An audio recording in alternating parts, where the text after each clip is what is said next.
Welcome to the Deep Dive. Today, we are cutting straight into a case that is just a stunning example of institutional failure. We're talking about the 1984 death of Rowena Wilkinson Zapalac in Flatonia, Texas. Rowena was only 20 years old. She was found dead in her studio apartment, and the official ruling from the Fayette County Sheriff's Office. It wasn't just shocking, it was grotesque. It really was. They classified her death as accidental, specifically suicide by masturbation. And then they opened and closed the case on the very same day. Which is just, that fact alone is mind-boggling. And that ruling, so painful and dismissive, it casts this 40-year shadow. Our mission today is to dig into the source material, really trace the fight, led by Rowena's sister, Joleta Wilkinson. Right. She has spent 4 decades proving this was never an accident, it was a homicide, and it was concealed by, just complete indifference and totally overlooked evidence. Okay, let's unpack this, because what happened right after is so crucial. The sheriff's office basically just hands the apartment back to the family. Yeah. So Joleta and her father go in to clean the scene. And what they find completely contradicts the neat and tidy closed case the police reported. Think about that. The system fails so badly that her own family becomes the investigators, finding clues that the professionals either missed or just threw away. Exactly. So, the official story. Rowena found nude in her studio above a saddle shop, a nylon rope around her neck, attached to the bed frame, and a sex toy on the bed. And the key for them was no sign of forced entry. Yes, that was their whole justification for closing it so fast. But what Joleta and her father saw it was chaos. It was a struggle, not some carefully staged accident. She noted these little details that say so much, right? Like scattered pennies all over the floor. Scattered pennies? Who does that to themselves? It suggests a scuffle, things getting knocked over. And the physical damage that was just ignored. There was a broken kitchen window, glass on the floor. So much for no forced entry. Right.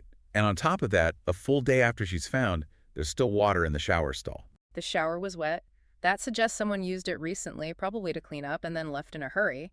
That's not a person who was alone. And this next piece of evidence is, for me, the most damning. Right. It points straight to an institutional cover-up. The acrylic nail. Yes. Rowena used a heavy coffee table to block her door because it didn't lock.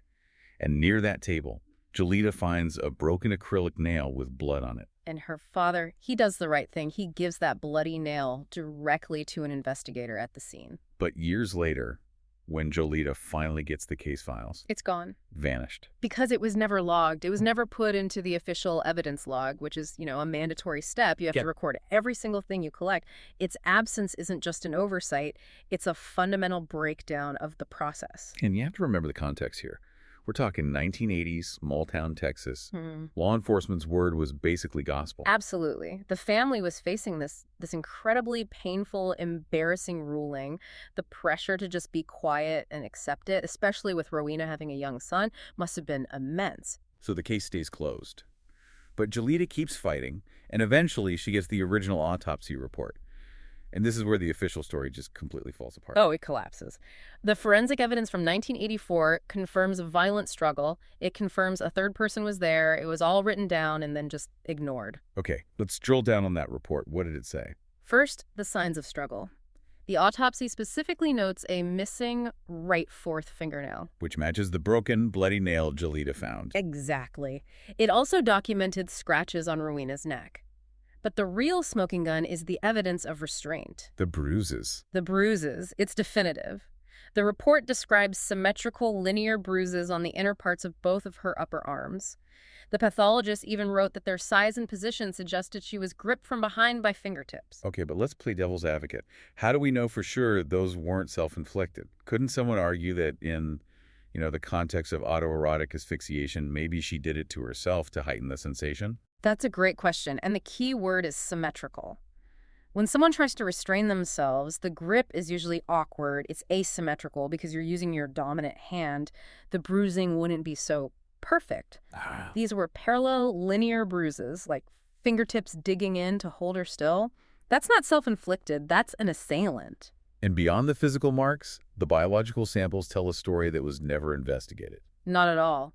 The bed sheets had a large diluted blood stain, foreign hairs, not Rowena's, and a small amount of sperm. And crucially, sperm was also found inside Rowena. We have to go back to that ridiculous initial ruling. Suicide by masturbation.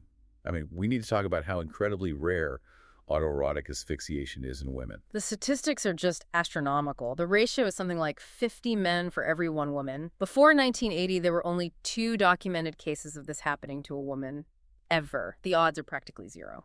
And then there's the little details of the scene. She was still wearing a thick beaded necklace.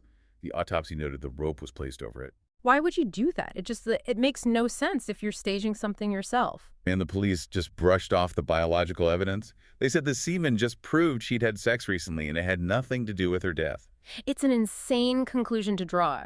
You combine the restraint bruises, the foreign hairs, the blood, the sperm. That's not an accident. That is a violent encounter. That is a homicide. And what about the toxicology screen? Also interesting, Rowena had a very low blood alcohol level, 0.07, and 0 marijuana in her system. But there was a marijuana roach found right there in an ashtray by the bed. Right, so she wasn't smoking it, which strongly suggests someone else was there, using drugs, and just left it behind when they fled. This all shifts the case from a single tragic mistake into something much darker, a potential pattern. And the first big break doesn't come for over 2 decades, not until 2006. That's when the Texas Rangers call Joleta, and they don't ask about her sister's suicide. No. They ask if Rowena knew a woman named Melody Bush. And suddenly, the dots start to connect, 20 years too late. Melody Ann Bush, 26 years old, was murdered just 6 months before Rowena in March of 1984. In the exact same small town. Flatonia, and the one place both women were seen alive right before they died. The Stag Club, a local bar. Yep. Melody's body was found about 12 days after she vanished. Her death was ruled a homicide, but the cause was listed as acute acetone poisoning. Acetone poisoning. That is so specific, almost clinical. It is. It suggests some kind of premeditation or maybe a killer who worked with chemicals. It doesn't sound chaotic. So if you put it all together, the failure to link these 2 deaths, one called a homicide, one a suicide, it completely blinded the authorities. Yeah. They could have been looking for a local predator right then and there. And that failure gave the killer a window to operate, maybe even to escalate. So when the Rangers called Joleta in 2006, they're chasing a lead, a very big lead. Suspect number 1, Robert Charles Browne. Browne is a truly chilling figure, a serial confessor, highly manipulative. He claimed he killed 48 or 49 people across 9 states. He claimed 7 in Texas. A very disorganized killer, right? Yeah. His methods were all over the place. Strangling, stabbing, poison. All over the place. And in 2003, he sends this cryptic letter confessing to a murder in Flatonia, Texas, around 84 or 85. The Rangers immediately think of Melody Bush. But his story doesn't add up. Not at all. He writes down Flatonia ether ice pick and claims he stabbed Melody 2 or 3 times, but her autopsy was clear. Acetone poisoning, no stab wounds. And when they push him on it, He denies using acetone. The whole thing feels off, like he's just grabbing details he might have heard. Joleta actually suspected him at first because Rowena had briefly dated a guy named Rob Browne. But when reporters track down Robert Charles Browne, he says he has no idea who Rowena is. And then he refuses to talk about Melody unless he gets paid. He actually told investigators, no pay, no play. Unbelievable. He just seems like a red herring, you know, a distraction from someone local. And that's the big question. Was the killer hiding in plain sight? Which brings us to suspect number 2, Cooper Cherry. Cooper Cherry was the ex-husband of Rowena's neighbor and friend, Ruby. And he has direct links to both women on the nights they died. Let's start with Melody Bush. Okay. Cooper Cherry was one of 2 people seen partying with Melody right before she went to the Stag Club that night. And the connection to Rowena. They crossed paths the very night she died. Rowena and Ruby had just dropped Ruby's son off with his father, Cooper, just a few hours before Rowena was found. And then there's the shower. We have to come back to the shower. Yes. The morning Rowena is found dead, Cooper and his friend, Bart Moore, who was also reportedly at the Stag Club show up at Ruby's apartment. And they need to use her shower. They say they don't have hot water. Wait a minute, they need a shower. Rowena's apartment is right next door. And her shower was found wet later that day. It's too much of a coincidence. It suggests they were at the scene, they cleaned up, and they walked away. Exactly. But the suspicion around Cooper Cherry doesn't even stop there. He's linked to a third suspicious death. His first wife, Rhonda Stahl. Rhonda died in what was called a single-car rollover accident back in 1980, less than 10 months after they got married. And the investigation into her death. There was no autopsy performed. Of course not. Her death was just ruled accidental, fell asleep at the wheel. So you have 3 suspicious deaths, all in the same small area, all connected to one man. The pattern is It's impossible to ignore. And this is where the small-town power dynamics really come into play. Rowena's separated husband said that Cooper Cherry came from a very prominent local family. A very prominent family. His father was on the board of the town bank, and coincidentally, so was the father of Rowena's separated husband. In a place like Flatonia, that kind of influence, it's not about politics, it's about control. And a messy homicide investigation involving a prominent family is the last thing local police want. So an administrative ruling, accidental suicide, accidental death, becomes a shield. It closes the books, it protects reputations, and it explains why evidence disappears and why witnesses, even years later, are afraid to talk. So where does that leave us? We have overwhelming forensic evidence saying this was a homicide. We have a potential local suspect linked to 2 other deaths. And yet, after 40 years, Rowena's death is officially still a suicide. But that long, long period of inertia is finally being challenged. Joleta's persistence, her advocacy, it has forced them to reevaluate. As of 2025, she has a meeting scheduled with the Texas Rangers and the Attorney General's office. And the goal is to formally discuss reopening the case, and this is the most important part, changing that death certificate to homicide. Because that change unlocks everything, right? Yeah. It triggers the resources for a real cold case investigation. Absolutely. It means they can finally use modern tools like forensic genetic genealogy on those biological samples they archived back in 1984, the sperm, the hairs.